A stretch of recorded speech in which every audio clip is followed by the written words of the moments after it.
Welcome to Tenor Tech, where I solve the problems you didn't even know you had. You start by opening Settings and going straight to Lock Screen.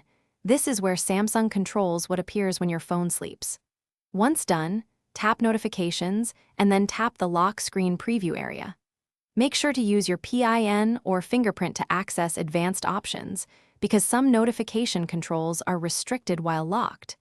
You're taking the first actionable step to stop news from appearing. This prevents the headlines widget from showing and prepares you for the next change. Now you remove the news element itself. Open Widgets or Face Widgets in the lock screen settings and find the News, Samsung Daily, or Google Discover entry. Tap it to reveal a toggle or an option to remove. Turn it off or delete the widget from the lock layout. Once removed, check the lock preview to confirm no headlines remain. If your phone uses a home screen newsfeed, also open the home screen settings and disable the feed so it won't reappear on lock. Finish by restarting your phone to ensure the change takes effect system-wide. This clears transient UI states.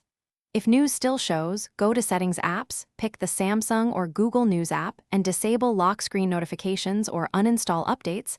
That stops persistent widgets. As a key troubleshooting tip, clear the app cache and data for the news app, then reboot. This usually removes stubborn headlines.